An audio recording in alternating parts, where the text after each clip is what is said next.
Good afternoon, this is Tom, K6THM, and I have another video for you. Seems that ham radio has been around for a very long time, and we've introduced new people and older people. As in this photo here, we have the Boy Scouts being introduced to ham radio to earn merit badges. The next image you see here is the old technology meeting the new technology. Not a lot has changed, a few more extra features to help clear up the signal, which is always great. And today we have a special treat for you. We're going to talk to George, K6sna. He's a senior member of the Stanislaus Amateur Radio Association. He's a senior club member, and he's quite knowledgeable. So let's listen in as he talks about ham radio.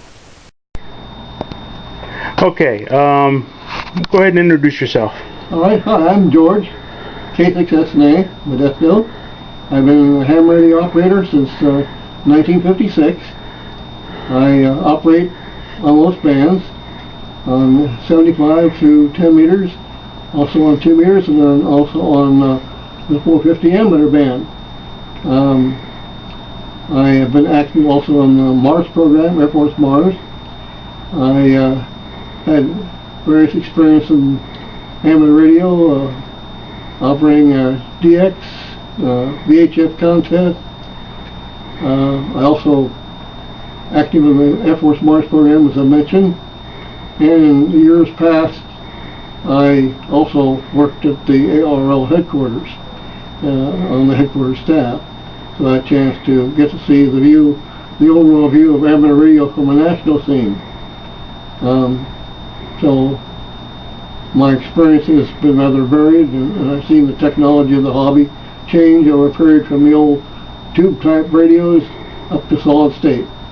The hobby has changed, of course, over the years. We have a great new, larger group of people in the hobby now, over 680,000. When I first started in the hobby was about 150,000.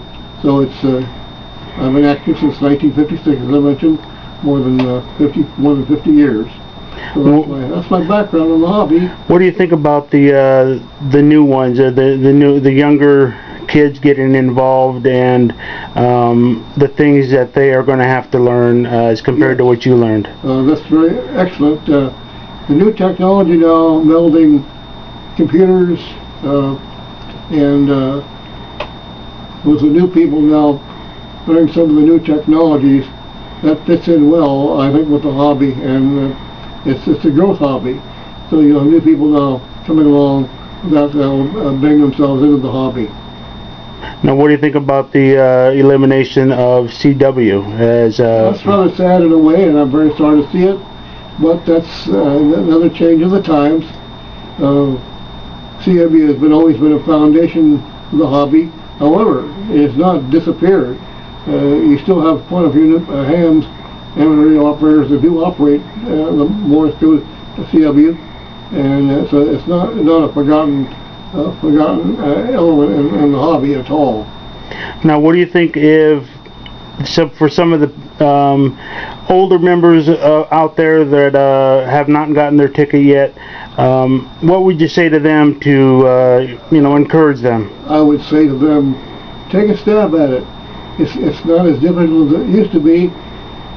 It's made it a lot easier for you because now you can do it, take your exam at a local level. In the years past, it was much more difficult, and now there are a lot of people who are willing to give you a helping hand in doing some studying to get the exam, and you take your exam all in one day, and that's it. It's very much more modified, much easier approach, I believe. Now, what do you think about the people that get into it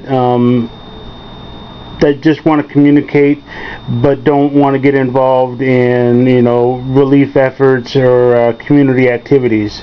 Well, amateur radio is a varied hobby. It means that you have all phases of it. You can operate either contests, you can operate on Morse code, you can operate on by digital modes. So that you aren't held to one phase of the hobby. You may be active in just one portion of the hobby, So that's one of the nice things about the hobby.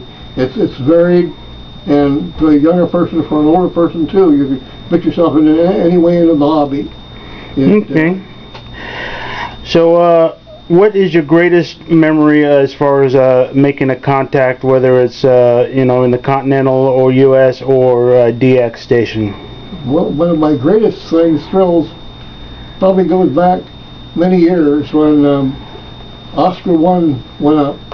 And at that time, I was on the headquarters staff, and because of my background in broadcast radio, the general manager said, "Okay, you're going to be the voice of the league today." So I was, and being interviewed by the various networks for Oscar 1 when it went up. We gave the announcement about Oscar 1 going up, was picked up, and of course the information was carried on all the networks, and amateurs around the world got on Oscar 1. My biggest thrill in the hobby, of course, has been varied. Working contests, carrying traffic, being net control on various traffic nets, this sort of thing. Okay.